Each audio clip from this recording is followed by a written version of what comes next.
Guess it's gone forever. Right, ignore the shuffling in the background, but you are listening to Very Important People Talking About Very Important Things podcast. I'm your host, Cameron. I have my co-host, Ben, with us again, and John. Just a couple of nerdy friends talking about nerdy things. Gentlemen, what is going on tonight? Wow. Nerdy things, that's what's going on. Let me tell you, I'm excited to talk about nerdy things. Ben, hoping my internet connection doesn't give up. I heard. Oh, man, kids breaking their arms. It is insane, those junior high sports. Girls soccer. John's son stepping on fishing lures and hooks and impaling himself. Man, those kids. What is going on? Oh my goodness.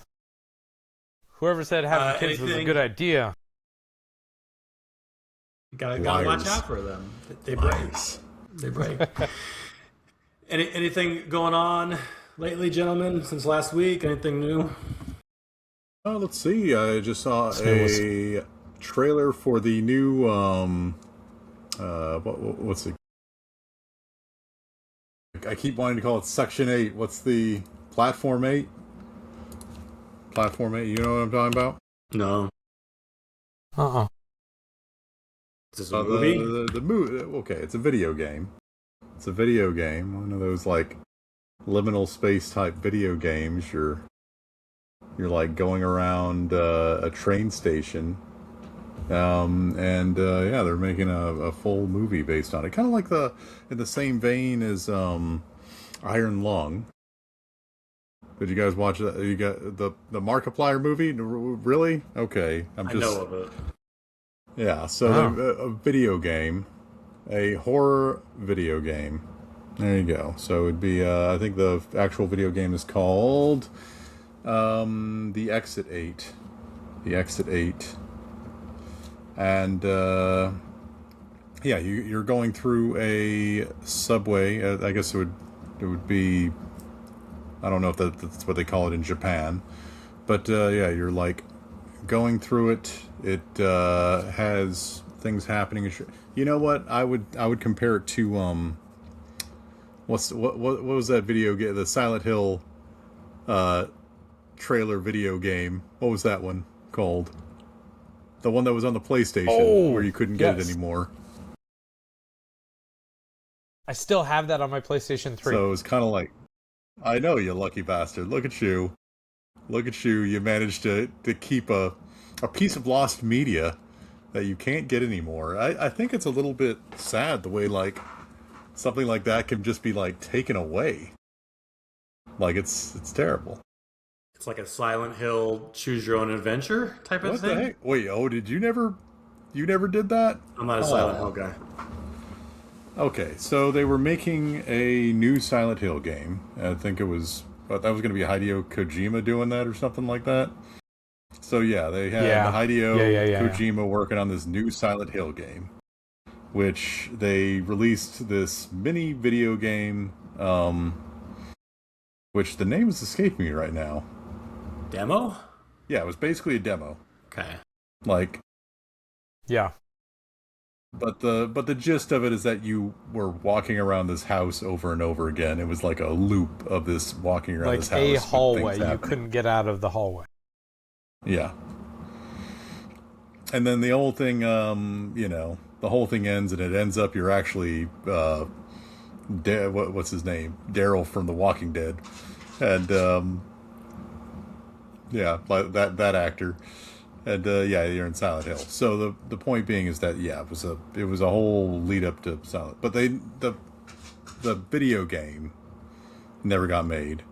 So what happens is that this thing that everybody was psyched up about, because the trailer, this demo video game was really bloody good, and people were hyped up about it for good reason, and then the thing never gets made, and then the actual like demo video game that like gets like delisted, so you can't even get it anymore. So if you were lucky enough to have this thing on your PlayStation and not erase it, that was the only way to like PT. Yeah, it was. I think because it was like playable trailer. So if you were lucky enough to have this bloody thing, then you're the only one that can have it. That it's like gone now. So if you look up this PT video game on YouTube or something, you can see footage of it now. But that's it. It's like it would be almost this form of lost media, and it was so good. Anyway, it was really good. Yeah, okay. I'm surprised you've never heard of it. I feel like I'm just naming off things of like popular culture here that should be universally referential. But okay, so I feel like the audience right now. So they're making a movie of Exit 8, which is I would say comparable to the Backrooms or something like that. Walking simulator type horror. Again, this time set in a subway. So the movie looks cool. I'm looking forward to it. I've never actually finished this video game. I've got it on my Steam list. So yeah, You better get it before it gets delisted. You never know, right? Watch it. They give it, they take it away. Keep Sector 8, I guess. Keep an eye on it. Same vein as Backrooms and Iron Lung and Five Nights at Freddy's. I guess that's the trend. Oh, true. Yeah. That Hollywood is chasing these days. So, creepypasta, indie horror video games make for terrible movies, apparently, but people will go watch them. So terrible movies. Whoa. I got dragged to the Silent Hill movie a couple months ago, and that was as trashy as you would imagine. Definitely not consider Silent Hill to be indie horror, and I also really liked the first. You know what? No, F it. I liked both of those movies. Wait, are you talking about the new guys one? got the hard on. First for one the was Resident good. I liked movies. I remember that. So yeah, this is up your alley. No, Okay. yeah, he does like him. The first Silent Hill movie wasn't bad. I feel like they got the premise. Yeah. The newest one was not good at all. My daughter said so, and she's like the Silent Hill princess. She's a Silent Hill you also like aficionado. Real Steel, so I don't know that you're like qualified to make these calls. Way to go, darn minute there. A video game. It probably was. All right, so back by popular demand. I can't remember. Do we do the news first, or do we do the sell it segment first? I can't remember. It's been so long. That was the big news. Ben. Yeah, I feel like you got the short straw. You're selling it this week. Everybody wants it. okay. So, not necessarily intentional with the theme of the show. Did you already talk about the theme of the show before we got to the sell it part? Did you? Oh, no? we're talking about magic stuff today. Okay. You'll see it. It's Anyways, when they click the episode, they have yeah. So, unrelated to that, my sell it for this week is going to be Dominion by Rio Grande Games. It's a deck builder with so much versatility to it. You start out with a handful of cards, all of them pretty much being monetary value and a couple point cards, and you proceed through your turns drawing cards, and then you have an action you can play, a buy phase. You can purchase other cards based on the currency you have in your hand, and then there's a cleanup phase after. And so you're constantly moving forward trying to build these combos off of the available cards that are in the set. And in some ways, you're trying to thin out your deck if those cards are available to do so. And you're also trying to buy into points. The game ends when 3 of the available purchasable cards, when 3 stacks are completely bought out, or when the highest point value provinces are purchased. At which point everyone looks through their cards. They look through to get their point value cards, and the person with the highest point wins. What I think I really like about this game is that it's different every time you play. because the set starts with a little over a dozen cards that you can pick from to build your playing field, and out of those dozen that you pick from, you're picking about 8. I think it was 8. It's either 8 or 10. So it changes. But what's really awesome is there's a gaggle of expansions for the game. And so those expansions come with another dozen set of cards, some new mechanics, some new rules, and you can swap those in ad hoc for new decks. And so there are a variety of different phone apps that you can use that'll randomly generate based on your available sets. You plug in your sets to the phone, it'll randomly generate, hey, use these different cards. There's a huge fan following, and people will build their own lists. God damn it, John. This is a game for John. You lost him. He's such a deck builder guy. That asshole. No, anyways, Dominion's sweet. It's 2 to 4 players. It's so awesome, and it's even better when folks don't spill their beer on it when you have it out on a table. It is the yeah. It is some of the mechanics that were used to develop Dune Imperium, which 100% feels like that. Yeah. 100% feels like that. I don't think it feels like. I'm sure they. Dominion predates it by a lot, and I think all of those deck building elements in several of the board games that I like are all from Dominion. So we can thank them for that component. I think makes for a much stronger game, and I like the board games that use it. But that's my solid segment. If you like deck building games, you like some versatility, you like an ever-changing playfield, Dominion I think is the way to go. Start with a base set and then add on any of the expansions that you want. I don't think I've ever been disappointed in a game that I've ever played, and I definitely like the idea of trying to figure out the best way to get a combo going to make the most efficient use of my turn. It is an awesome game. I really feel like if cards are up your alley, you should totally get it, 100%, and it's cheaper than Magic. That's true. That is true. That's a selling point right there. That is not a very high bar to clear, though.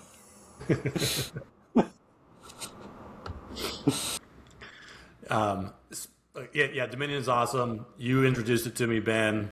It's an old game. It's been around for a while, but easy to pick up and play. It's a good little family game. I think it's a good gateway game to get people outside maybe their normal, tried and true, I don't know, family friendly, I don't know, Monopoly or Dominion. I know what I want to do, right? And there's a lot of depth to it, and a lot of very popular. A lot of games piggyback deck building is the whole genre. I don't know if Dominion was the first, but it was probably one of the first to popularize it. So yeah, I'm a fan. We gotta get John to do it. But again, the cards are not coasters. Just don't forget that, okay?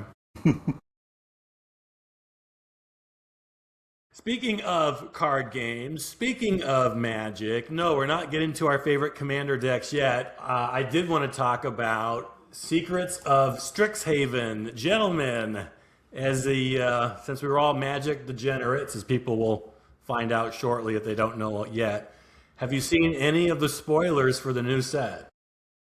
Yes, I was excited about at least one of them. I think the card was called Bletch.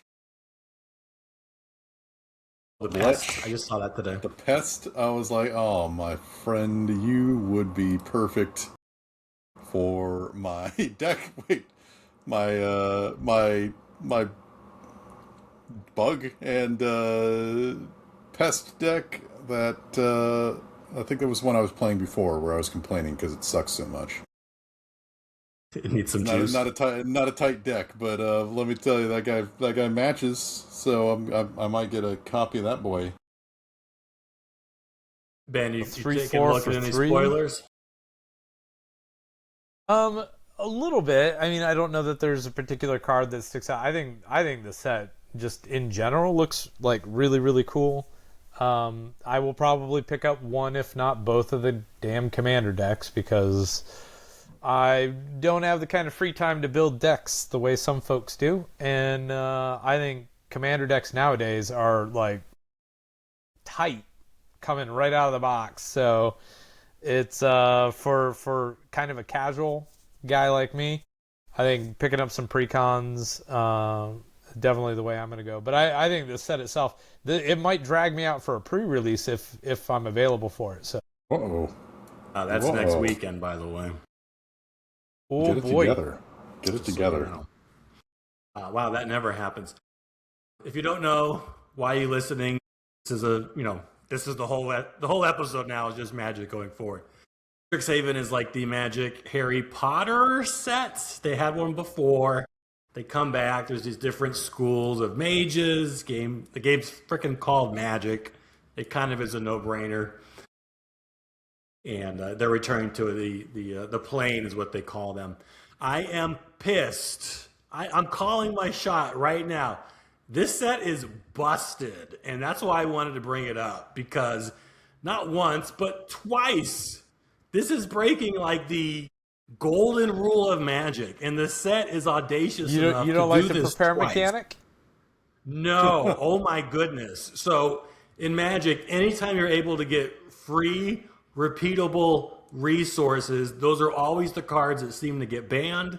And this set has two mechanics that is just basically shoveling free card advantage down players' throats, and it's ridiculous.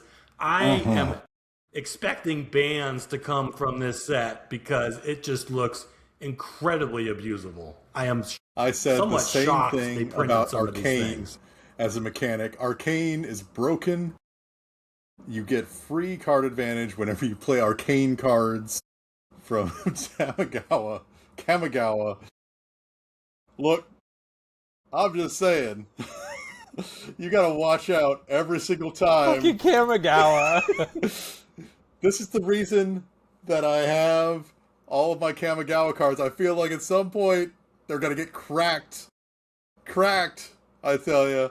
The value is there. It just needs to hit a critical mass of Arcane cards being in the game, and then boom, the game's fucking over after that. It's over because everybody's just going to be playing Arcane Kamigawa decks. It's going to be crazy. Hey, don't sell those cards, man. If you, That's why I'm holding, if you will. I'm holding Kamigawa. long on Arcane. Yeah, I'm going long gains on all Kamigawa set. Yeah, I got champions. I got betrayers. I got a lot of Kamigawa cards. So Speaking of cool cards, I happened to get my hands on like two of the last Spider-Man sets that were they were clearance at Costco, $13. Like six packs, $13. That's not a bad deal. Even though the set like really does sell. where were you, dude? So Come bad. on, man. Thanks, Ben. Yeah. But I pulled another one. Okay. Wow. What? Dang. Did you not let me know about this? I was like, what? Yes, $13. That's what that cost me. The only Crazy. Well, we can't top that. Podcast is over. How much is Yeah. that? It's like, Yeah, what, done. $60, $80 card? $50. this is It'll go higher. degenerate Keith. gambling is what this is. It's degenerate gambling. That's why I don't want to participate in it. I don't like it. So here's my problem, to get back to what I was saying, is that there's two mechanics in this. The game is, again, just shoveling free card draw or advantage to players. So there's the prepared mechanic, like I think you mentioned, Ben, right? And it's kind of weird. Cards, it's like a status that cards have. There's different ways to become prepared. There's different ways to re-trigger it, so it is a repeatable status effect. But when the creature is prepared, it's basically the creature can cast a prior magic spell. So it's like you can just keep drawing. And these are some powerful cards that they're prepared to cast. It's kind of like you have this card in your hand, not once or twice, but 3, 4, as many times as you can abuse it. And Reserve list cards. reserve list, which is like ultra banned.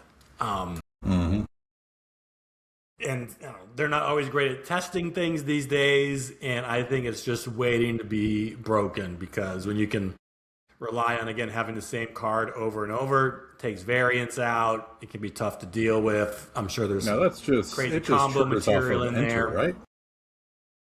Say again? So it triggers off of enter. Like, can we just establish what prepare is? It triggers off of the creature entering that you can cast the copy? There are different ways to prepare a card. I think the prepare, it indicates how it becomes prepared on the card. So everyone I've seen just says the creature enters prepared. Right? That was the first round of spoilers. There's other ones. You There's gain more 2 life. ways that they... Prepared. Oh, dear. Yeah, sack a creature, it becomes prepared. You attack with this creature, it becomes prepared. It's not just enters. Okay. Are they generally... Is there a timing on casting most of these, or are they're all different as well, right? There's instant prepares, or are there any that are not? There's sorcery prepares. I guess I'm a little bit... So here, I have one pulled up here I was going to rant about. Just released today, Emeritus of Woe, 3 and a black, Vampire Warlock. Okay. It enters... Okay, so its prepared spell is Demonic Tutor. So you can just yank a card right out of your deck for 1 and a black. It enters prepared, so you can Demonic Tutor on cast. And then beginning of your end step, if 2 or more creatures die this turn, it becomes prepared again. That's a low floor to just Demonic Tutor over and over and over. How do you indicate the prepare status on a card? How are we supposed to do that these days? Put a little piece of paper on it or something. I don't know. They didn't give us a special token. Does the prepare drop between phases? No. So you cast once this it's creature, prepared, it's always a free prepared spell until sitting on the battlefield. As long as it's alive. Yep. Yeah, if the creature dies, it Then you can't cast the prepare I think spell. that if you can't cast it, it's not considered casting from exile. So you don't get Prosper Tutor, Prosper triggers and stuff like that. Think of it like a planeswalker, right? Planeswalkers have abilities which are like mini spells. The creature is like casting its own little version of Demonic Tutor, right? Yeah. I think it's busted. Yeah, it probably is. Second busted mechanic, and this got released a couple days ago. There's a separate keyword called Paradigm, and basically it's kind of rebound. If you remember rebound, you cast a spell, next turn you can rebound it for free again. Okay, well now you just dribble it. So once you cast the spell, Paradigm, you can just cast it again every turn for free, never-ending, repeatable effects. And they're not super expensive. You can't interact with it, right? It's like a Planeswalker emblem. It's one of those things that's it's just going to stick around now, and you can't really do much once they cast that spell once. Again, free, repeatable card advantage, and there's a whole keyword mechanic based around it. So, keep an eye out. So it's just an exiled spell that's being cast over and over again? Yep. I guess technically that would be interactable, right? Can't do nothing about it. I was just looking up some rules for it. I mean, at least based on fucking Google AI. Let's see. Where's the prepare mechanics? So All right, Ben's looking a little solemn here. This is not good. Yeah, don't look at Grok. No. All right, so the prepare mechanics, can you cast the right side instant or sorcery of a prepare spell from your hand? No, you can't. You need to cast a creature card first, so it's unique to creature cards, apparently. Then it has to either become prepared or you need to prepare it. If the card is instant or sorcery, it has to be cast on the appropriate like phase. You can prepare multiple times. It's not stacking in that sense, but if something becomes unprepared, you can re-prepare it. So I'll make any If type you've already of cast the spell, it still resolves. If you haven't cast the spell, you can respond with a removable spell cast in the instant. Prepare spell. If that spell's a sorcery and you don't have enough mana, your creature will die without being able to cast the spell. So you can respond if it's an instant prepared spell. Not all prepare spells are ancestral recalls. All spells are ancestral. Thank you, AI. No, that's off of Magic Site. It's specific to some blue mythic cards. That would be an epic mechanic if it was just every single spell. Every single spell is ancestral recall. We're only doing ancestral recall the gathering now. All the time. Breaks, all that stuff. Yeah. All of us just draw cards till the end of the game. It reminds me a little bit of Companion, which they had to rework how the whole mechanic works. Right? Companion was you had like a little Pokemon creature. If you built your deck a certain way, it always started in your hand. It was always there to cast every turn, and it's basically having an extra card to start every single game, which you knew you would have and was always there on turn 2, 3, 4. They changed it where now you got to like pay a cost to get it in your hand and then cast it. They kind of had to neuter it, slow it down. I just think this is flying a little too close to that sun. And we will see, but just be wary. I think it's very abusable to be broken. Power creep. Yeah. I mean, just the ones that they revealed are very, very powerful. I mean, they're visually, you can... But hey, I'll see you at the pre-release, Ben, so I'm excited to see that. So, But I mean, what's your answer then? Because, I mean, they're constantly going to be pumping out new stuff, and if it's not Universe Beyond and it doesn't have some weird IP that it's attached to, like, how do you get people excited about cards if you're not working in new mechanics? I mean, it's that creep is always going to be there. The next mechanic has got to be better than the previous mechanic. Like, I don't know. That's another episode, I think, right there. Okay. These are answers that are too hard to answer, Ben. No, I could go for I could give you a long I could go on for a long time about that. Ooh, you wrote a diatribe. Sorry, my little game designer hat. I think this set I didn't bring it up, but I think they're just keywording everything now, and that's a problem. You gain life, oh, that's a keyword mechanic. Something died, we're going to keyword it. Like they kind of like they're running out of space. Sarah Brown, best. And so they are. I think they're just slapping keywords on everything now, and you can kind of see that it's just they're they're running out of room. They're eating it up too fast. But I mean, if they don't, then you're gonna end up with filler. Like, who wants a 3/3 for 3? Like, just generic beast. I don't know. They gotta solve that problem somehow. I would be fine if we get a set with all old mechanics, just kind of revisiting them, right? They have enough. Like, do we need to reinvent the wheel every single set? I don't know. But yeah. We'll table that for another time. Now, to the meat and potatoes, the main course. Here we go. So, obviously, we're Magic nerds. If the past 20 minutes didn't convince you, I don't know what will. And probably maybe once a month, we all get together. And, we play Commander like everybody else, unfortunately. I'd like to change it up, but I'm outvoted here. And Tiny leaders. Tiny leaders. Yes, let's do it. Popper. Kamigawa tiny leaders. I gotta use all these Kamigawa cards I got. What am I gonna do with all these Kamigawa cards? I bought so much Betrayers of Kamigawa. I can't do anything with them. Someday. Hey, make a really awesome arcane deck, man, and show us all. did make one. It got beat to hell. It's the best it can be. It's not good. Super awesome. Less than awesome. You know what? That'll be one of my picks for today.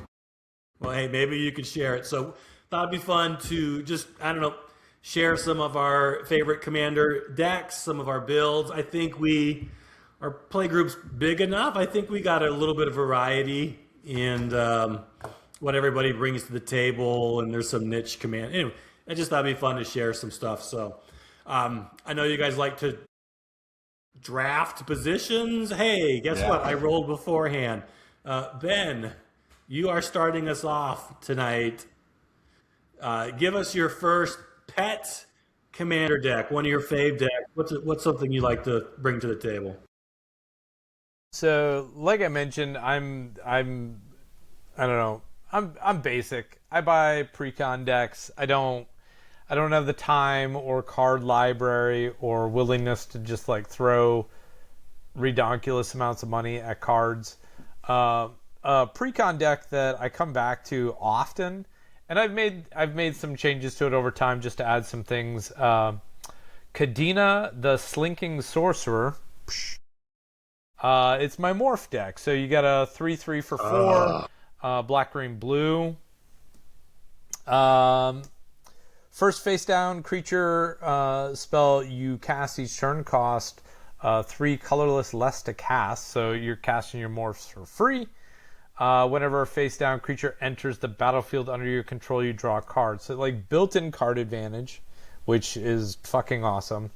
You have the discounted free spell. So as long as you're playing morphs, you're drawing cards. What I love about the deck is that it keeps everyone on their toes. I think so much of what we do and how we play is based on what we know from the other player. And when all of my stuff is face down, you have no fucking clue whether or not I got some shitty, really expensive morph creature or something that's going to counter your spell. So I feel like it puts everyone on the defensive without having to be overly aggressive. And when this deck pops off, it literally just vomits out cards onto the table until I pull a win condition like a Craterhoof Behemoth or something like that. And I really like this deck, and it's a lot of fun. I've gotten hosed a couple times, but as far as out of the stuff I've had and the stuff I come back to often, I come back to this Kadena deck a lot. I think I really like the morph mechanic. It's pretty fun. But that's my first deck, Kadena. Next. Oppressive. Because, you drink a beer, you play a morph. You take a breath, you play a morph. You take a piss, you play a morph. You just drop so many cards. It's rough. And you never know what they are, like you said. So it's hard to play against. Wait, don't you just overwhelm so fast. Do you also have that guy in the deck that morphs everybody and puts everybody face down? Yes, it flips so everyone's cards face down. Now everybody's playing morph, whether you like it or not. Yes, I do. Like, you better go take a piss. You're playing morph. Everybody's playing morph. We're all playing morph. Boys. Yep. That's not a fun deck to play against. So one of my I love it. Pet decks, and I don't have as many as you guys. I think I only have like 14 Commander decks. I know that sounds like a lot, but Commander players, that's not. But the one I probably maybe the most proud of, the one I maybe like the most, is Jalira, Master Polymorphist. The reason is this is an uncommon commander, so that's how much she sucks. Wizards turned her from gold to silver. She's uncommon, and she's very simple. You just pay 2 and a blue, you tap her, you sack a creature, and then you just draw on cards off the top of your deck. And first creature card you hit enters the battlefield. So it's pretty simple. The deck's just loaded with token makers, and then the whole game plan is You're morphing your Eldrazi spawn, your Thopters, into real Eldrazi, Leviathans, Krakens, Sphinxes. It's pretty simple to play, but it can be kind of fun. And again, it's an uncommon commander. Not the best deck I have, but Why have I never played against it? I don't play it often. You play. I borrowed it and I played it, and You won, by the way. I did. I did not get to use the mechanic of it. I think that commander. You were hard casting everything. Yeah, because I just sat there and did nothing for the whole game until I had a ton of mana out. I couldn't do anything. I was just stuck.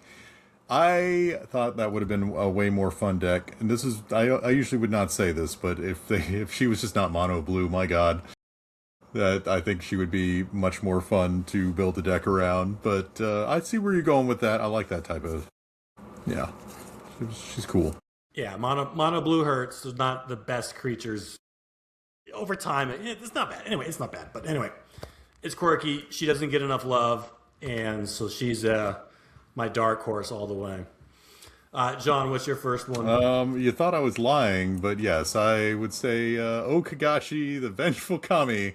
I actually do own a way too many of original Kamigawa, and yes, I made a Kamigawa themed deck based around all Kamigawa cards from all the original Kamigawa sets to try to make a deck that would be, I don't want to say competitive, but just usable, using what is famously one of the worst sets power-wise. I mean, it's like making like a Homeland. By the way, I did make a Homeland set. If you remember that politician guy that I also tried to make. But that one did not. I took that apart. That was a bridge too far. This one is Was doable. that Guafa? No, it was that blue-white guy who was a vanilla legendary creature. I'll remember his name later. I vaguely remember that. Yeah, no, I thought I was pretty clever, and he was literally just he'd like cost like 6 for like a 3/3 vanilla creature. He didn't have any special abilities. But yeah, I love the art of Kamigawa. Like, there are, it's all like trippy spirits. It's primarily sharing just a spirit tribal along with Arcane as a mechanic. If you are not familiar with Arcane, yeah, it is based around giving you card advantage by also casting Arcane cards and then being able to cast the card out for its effect without using up the card. Potentially powerful. It is a highly parasitic effect, though, which means that it only triggers off other Arcane cards, of which they really only released them within the Kamigawa set. They did mess around with it a little bit within Modern Masters. So yeah, you're stuck just using a bunch of cards from Kamigawa, which are famously overcosted for their effects. So you need a lot of mana. I did try to resolve that within the deck by putting things to accelerate me, but it's not so good. I would not say my win percentage is very good with this one at all. It's a little bit rough. But I love the commander, and I love the art, and I love the theme of Kamigawa. Tells a great story in a great way, and I think that's the most important thing about a deck. You need to table that next time. Oh, you'll see. You'll see. You lose. An easy L. I feel like the last time he played it, he sat there the whole time because he got mana screwed. He's like, everything's so expensive. Yep. I can't do anything. Usually what happens with that deck. That does happen a bit. She's a cruel mistress. Well, that's look, a Commanders, a set-themed commander deck. I'm on board. Mm-hmm. A little challenging on their build restriction. And what's your second? My second is going to definitely be Prosper the Tomebound. Knew it. You got 2 black-red. It's 1/4 Death Touch. It's exile mechanics all the way around. At the beginning of your end step, you exile the top card of your library. Until the end of your next turn, you may play that card. Whenever you play a card from exile, you create a treasure token. Card advantage in black and red, a mana advantage. I feel like I sat on this deck after I bought it for a minute, and I don't know, the exile mechanic, it didn't really click with me at first as really being card advantage, and it's bonkers just how good he is, and with really just some minor upgrades. Like, I think I switched out 6 cards tops, minor upgrades, and it gets out of hand really quick. It's probably one of my more aggressive decks, and I mean, its ability to just put cards on the field over and over and over, super quick to thin out through not having to worry about top decking so much. You have options of whether or not you're playing some card from exile. Like, I think it's such a fun deck. Holy smokes. And a 1/4 Death Touch. People on the back foot a little bit. They're not going to swing in on you. I mean, getting your commander out on the field potentially at latest 4 turns after the start. Like, I don't know. A lot of folks run smaller creatures, more aggressive decks, and you could really find yourself in trouble. But I think once he hits the field, if he's not dealt with, like, it does get out of hand quick, just with the ability to put treasure on the board by just playing cards. Like, it gets a little bonkers, and it's probably one of my absolute favorite decks that I have is Prosper. And again, I think I slept on it for way too long, and it's one I like to pull out when I feel like I need the win, because he'll swing so hard, so fucking fast. Yeah, Prosper, yay! Live long and prosper. You play that one a lot, and it is very strong. I've never seen it win, though. I've done like a bunch of one-ups. No, I've gotten my teeth kicked in by it. Yeah. I think you actually like bitched at Cam when I had the Marionette Master out, and he didn't deal with it, and people lost because the Marionette Master was out. And I was just cracking treasures, and you all get your shit pushed in. You need to have threat assessment. That's mainly Cam's problem, though, not yours. God, the threat assessment at our table is wild. Just remember, if Giles loses, we all win. You would think. My second one, which is kind of similar to my first, it's Geruda here. So he's a black blue demon kraken. He happens to be a companion, like I mentioned earlier, but I don't use him that way. But he's kind of similar to Jalera, and then when he enters, each player mills 4 cards, and then I can put a creature card that has an even mana value onto the battlefield. So when I play Jalera, I'm just kind of randomly top decking something cool. With him, I'm hoping to steal something cool from other players at the table. Now, he does whiff a little bit, probably more. He whiffs so much. And that's a feel bad, but it's cool. But what I like about this one is the way I built the deck. So the deck is got a couple things going for it. It does have a lot of like steal effects. So not only is Geruda stealing other players' cards, but I'm doing a lot of things too to use people's cards against each other, which is always fun. But it is kind of like a demon tribal, because whenever I play my main win con, and it's got tutors to get it out, but Liliana's Contract is an enchantment that just basically says, at the beginning of your upkeep, if I have 4 more demons, I win the game. So got some demon tribal, because Geruda is a demon. I can turn creatures I steal into demons. Some shapeshifters, which can be ad hoc demons. But instead of just playing other people's cards, which is fun and wacky, I'm also trying to, I'm telling you guys my secrets here, build up my demon board so I can win with a Liliana's Contract out of the blue. I've only done it once, maybe twice. It's not easy to do, but I've come so close. I feel like you've hit it more often than not, or maybe it gets on the board and we're waiting for that next upkeep. I don't know. I feel like I always forget that you have that fucking Demon's Contract in there, and then it hits the board, and I'm like, God damn it. Yep. Yeah. It puts a target on my back because usually I'll be winning next turn, and I just got to have 4 demons in play. But hey, they're always making new demons, so it's an easy deck to kind of update, and it is a lot of fun. It's random.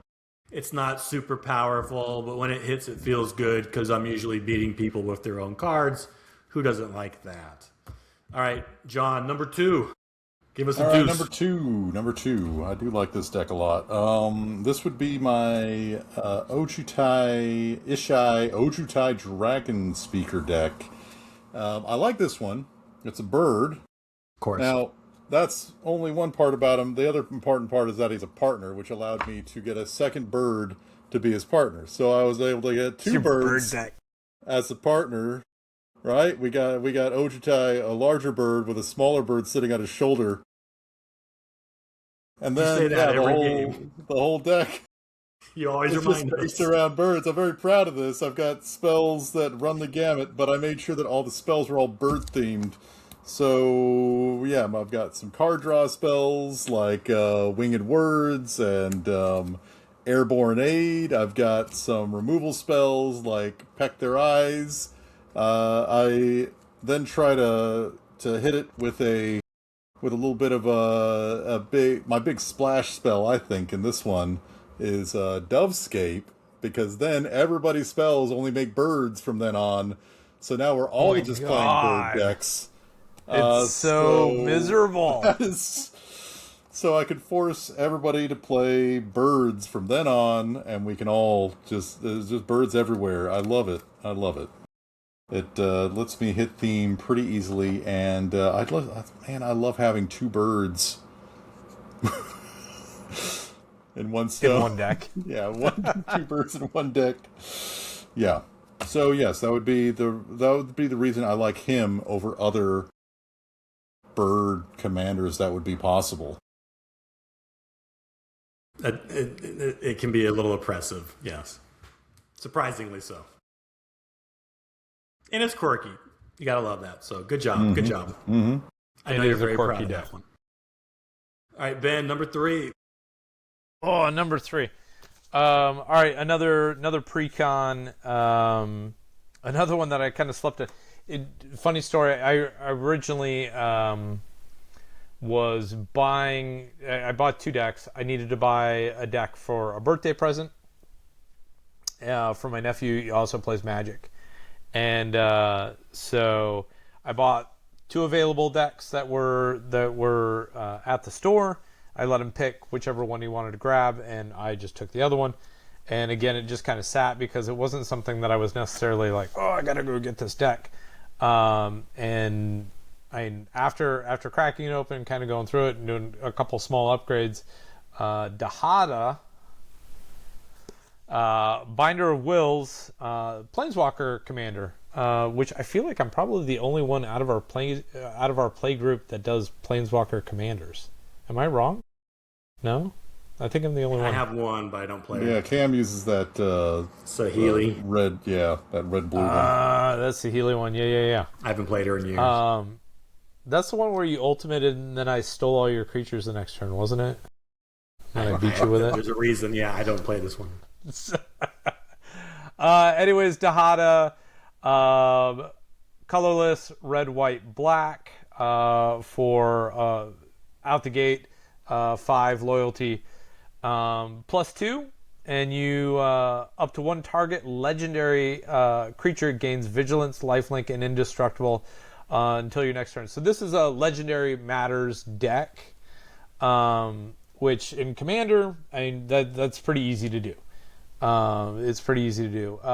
Down 3 is to reveal the top 4 cards of your library. Put any number of legendary cards from among them into your hand and the rest into your graveyard. Create a treasure token for each card put into your graveyard this way. So again, you gain that card advantage because pretty much everything in there is legendary. So you have the choice. Do you need to fill your hand, or do you need mana to drop the stuff that's already in your hand? And then ultimate, which typically doesn't happen a whole ton. Gain control of all non-land permanents until the end of turn. Untap them. They gain haste until the end of turn. So it has its own kind of built-in win condition if you get to that point.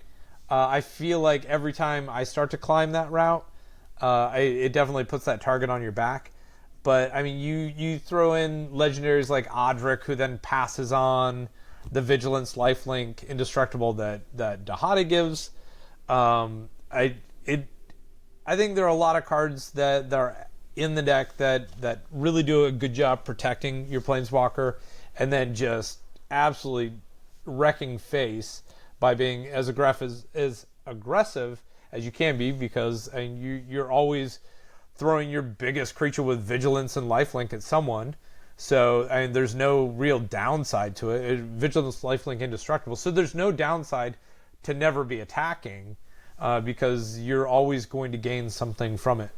So I think, again, the only biggest struggle is, like, do you have the creatures on the board that are going to adequately let you protect? Because it does become a very quick target. But it's easy enough to put down some nasty legendaries real quick with it. And again, I feel like the positive and the negative on it, I mean, the ability to draw cards or to bump yourself with a whole bunch of treasure, like, I think it's very versatile for a commander. And then again, like, the built-in win condition for the commander itself, like, is easy enough to just go, okay, like, I'm just going to push. I can turtle up and then just win the game.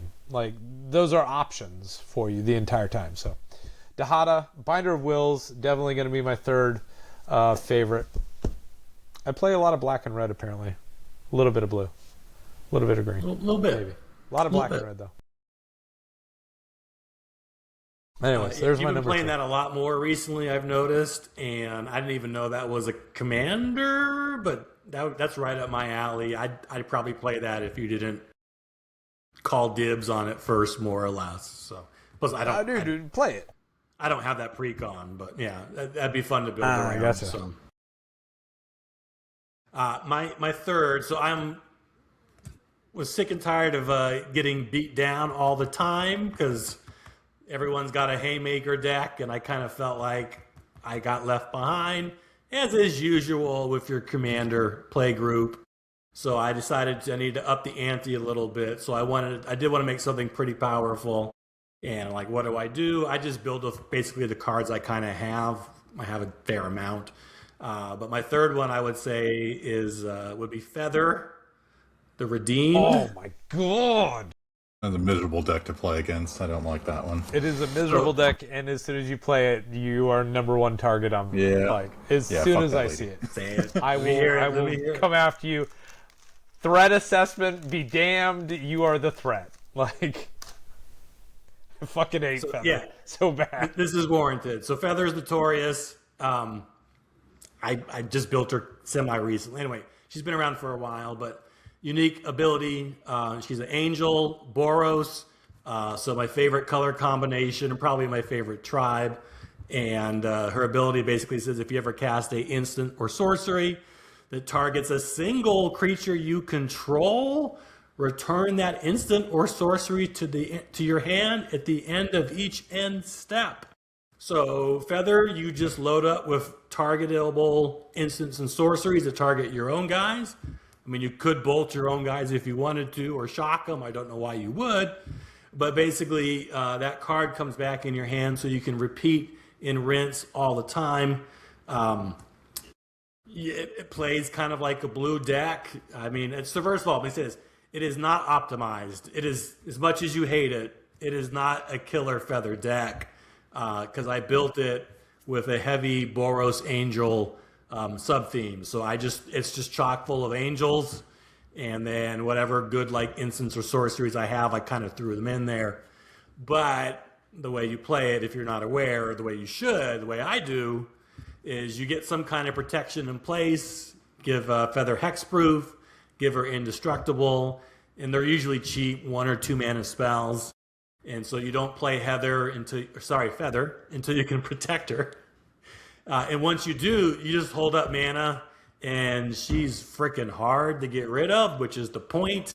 And you pump her up, you start to threaten, but you always got to keep an answer in hand. And she's real hard to get rid of. I'm sorry, because I can just protect her every single turn as long as I can pay that cost. So yeah, she's pesky, she's annoying, but I built her to be that way, and she's fun to play, and she's pretty effing good. So I do like Feather.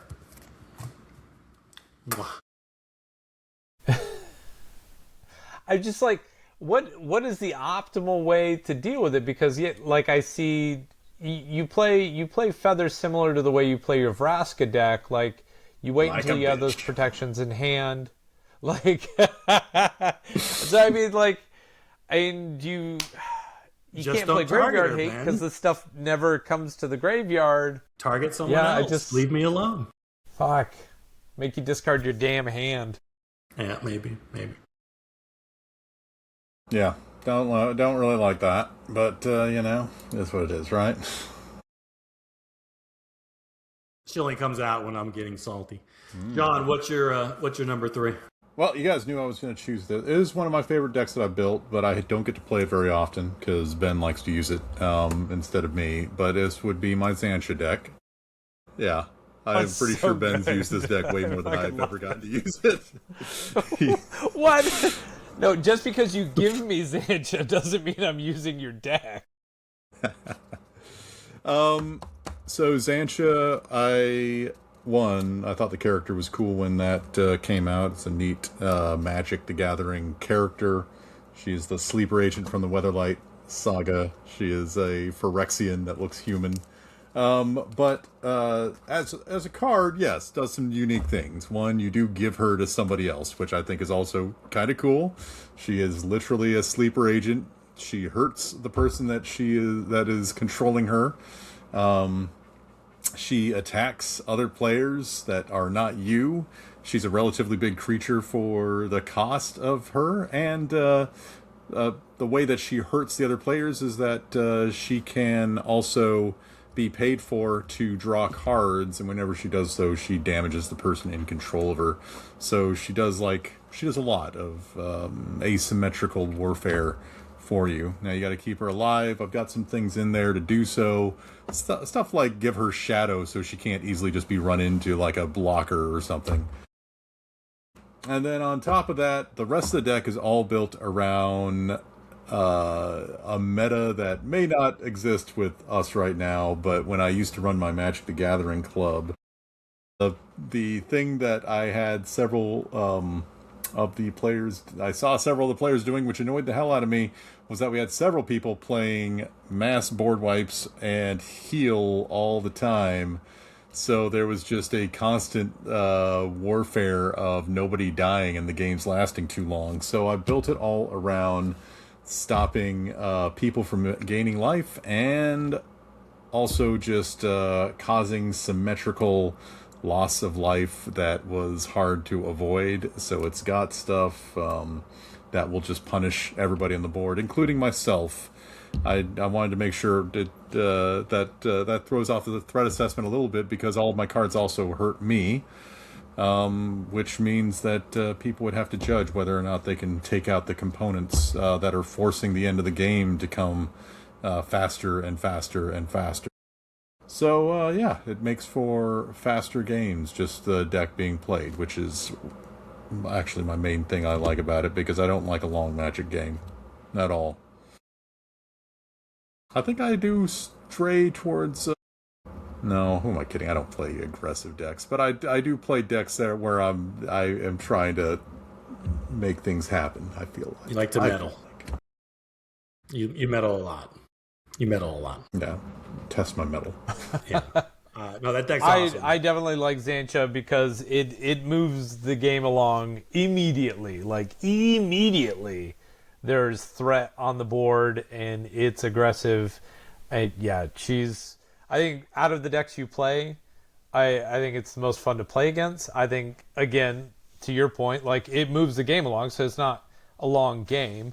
I think she's funny, and the shenanigans that ensue are always really funny. Yeah. You know what? Can I just say something else? I do like that it forces people to make choices as far as like attacking each other, and it makes that happen like earlier on. People don't want to piss the other players off in commander games. They don't, or they're trying like not to like be the one on target. So it forces that to happen. And can I give you guys my like hot? No, that's not a hot take. Just something that utterly pisses me off to no end. If I ever see anybody do it, none of you guys do it, thankfully. Okay. But if I ever see, okay, if I ever see any of you guys do like anybody do this in Commander, this is like I will just like silently like decide that you're the fucking first person to die, and I'm gonna do everything I can just to like F your game. Is if I ever see anybody do that chicken shit thing where they're like, I gotta attack somebody, I'm gonna roll a die and do it randomly. If I ever see anybody do that in a Commander game, you're probably the worst. You're the worst person. You're going to be my target from then on. Threat assessment be damned. You're going to be like, what's going on? That other guy has a way bigger creature than me. He's doing so much more than me. Why are you attacking? And I'll be like, oh, I don't know. I guess you shouldn't have rolled that die. Should have done that. That was a stupid thing to do. Don't you have a whole deck about rolling dice? That's about gambling though. Oh, it's terrible, man. That is not working right now. That's not to attack randomly or anything. That's just to try to be rewarded off my luck, which is bad. So yeah, that's Mr. House. That's a terrible deck, Mr. House. My God, that's a stupid idea. I spent some money on making that deck, and that's still just hot ass. I can't even sniff a victory. I'm just sitting there rolling dice to myself while people don't even bother killing me. I just like lose on my own. I'm just sitting there doing nothing the whole game, not being a threat, and still just losing. Oh shit! Hey, you're having fun though. You're playing it yourself. It's okay. Yeah, the love of the game. Okay, well, Mr. House didn't make your top. No, he's at the bottom. No. God, Zanch is pretty cool. Do we want to do a quick bonus round, or I said 3 or 4 when I talked to you guys before? So we're at an hour. My goodness, is where we go. No, you're gonna pull out a honorable mention deck. Like real quick. It's hard to pick when you have so many. I know. I'm trying to. Well, my honorable mention that I used to really like to play, and I kind of tore it apart. Another Planeswalker deck. Umanatu the Fate Shifter. I was expecting that. It was, huh? I was expecting. You were expecting that one? You play that a lot, and it's a pain in the ass. Well, I mean, it used to be. I feel like the new Umanatu is infinitely better, and she would actually probably be better in that deck than a standalone commander. But I like the idea of the miracle. I like the idea of the flicker, getting those enter the battlefield effects. So for those who don't know, white, blue, black gets you your commander out with 3 loyalty, +1. You draw a card. You put a card from your hand on top of your library, so you're fixing your top deck in the hopes of getting a miracle card on top or something. It helps you filter through some stuff. You can get rid of some trash if you know you're gonna land cycle something, and you know you're gonna shuffle something away. And then, which, God, I wish there were just more miracles. If there were more miracles, I think it would be better. And that's why I feel like the new one is infinitely better, because everything that you cast when she's out is miracle. So it opens up for you. Parasitic. Yeah, 100%. Her down 1, exile another target permanent you control, then return to the battlefield under your control. So you're looking for those enter the battlefield effects. It's a trope, and it's a deck that gets built around a lot, and it's easy to stymie that sometimes. And then down 6, choose left or right. Each player gains control of all non-land permanents other than Uminatu, the Fate Shifter, controlled by the next player of the chosen direction. That doesn't happen a whole ton. Usually her whole thing is to flip one creature to try and get into some kind of infinite combo that's just going to kill the whole table.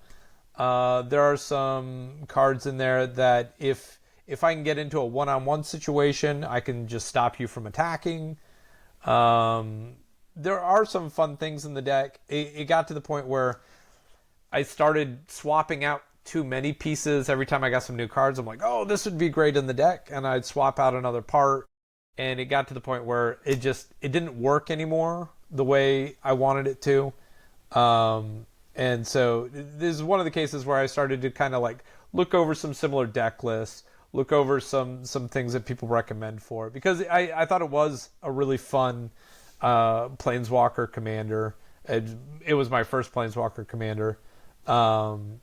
And it just got to the point where I'm like, God, I just don't know that I could justify throwing money at just a novelty deck when, again, the new version of her is just, it is infinitely better, and she'd probably just be better off in that deck. But if I happen across cards that I feel like I can start to cobble together what I'm trying to do with it, it'll probably start making an appearance again. But yeah, my honorable mention would be Uminatu, the Fate Shifter, my first Planeswalker commander. Honorable mention for me is Arabella. Oh, that's such a good deck too. Real simple though. She's an uncommon commander, so I love to beat people up. And as soon as she hits the table, everyone does freak out because she's an uncommon. But she's oppressive. Real simple. If ever I attack with a creature, Oppressive. Whenever she attacks, for every creature I have with 2 or less power, she does 1 damage to each opponent, and I gain 1 life. So it's simple. You make a crap ton of tokens, you swing with her, and then you're hitting everybody for 5, 10 plus. This is one I did sink a decent, I sunk money into it, which I don't do in a lot of decks. So it's not bad. You need to And start they're playing always some Hellish Norns against you with that. yeah, but there's easy to upgrade because there's a lot of 2-power creatures that are easy fits here, and there's some things I probably want to add here. Looking at some cards lately, but it's fun to play. It wrecks, and people freak out when the uncommon commander hits the table, which is just awesome right there. I already won in my heart. She's John, so cheap. real quick, your honorable mention if you have one. yeah, I got one. I'll say it is my own Planeswalker deck. I forgot that it would probably count. It is the Flip Nico Bolas. The Flip Nico Bolas. Yeah, this guy's a fun one. I mean, he comes down. I kept everything very Bolas themed, which you can easily do throughout the history of Magic. Aren't there like pull out 3 boluses in there? There are a bunch. I put a bunch of Bolas Planeswalkers in. It gave me a reason to use these Bolas Planeswalkers, which are, not good, but they're splashy. And in Commander, it's a slow game, so you can get them out. It's thematic. It was fun because there's enough cards also that have like Bolas flavor text on them and Bolas art and stuff to make it so that you can make it so everything has something to do with Bolas in the entire deck. Slave of Bolas, Disciple of Bolas. That card where Bolas is talking shit and he's like, they misspelled one of the words. It's just they're all in there, so I like keeping it real like that. So yeah, my Bolas deck, I like it a lot. It turned out good, and it's not bad. I've won games with it. It can be powerful. Big on the theme decks, John. I like that. So That's the only thing we have. good on you. That's the only thing that governs us. I was waiting for the Drake deck to show up, but I guess would show me stealing, printing my own cards, because that is a completely custom deck made of custom cards. so he has a Drake. You haven't played it in a while, but it makes a lot of Drake tokens, and then you made your own tokens with Drake. Yep, and I changed up the the card with the commander You to did? be Oh, I didn't Drake. know that. Yeah. Wait, I thought I showed you that. Oh, it's good. It's good. I'll show you next time. It's funny. Proxying before proxying was cool. It's true. You were in on it. So. Oh wait, you see, this one's not legal because the card. I didn't do that thing. I changed the name of the card. So I changed that one guy, that one wizard. He's no longer. Now he's just Drake, the Drake Summoner. He summons drakes. He summons drakes.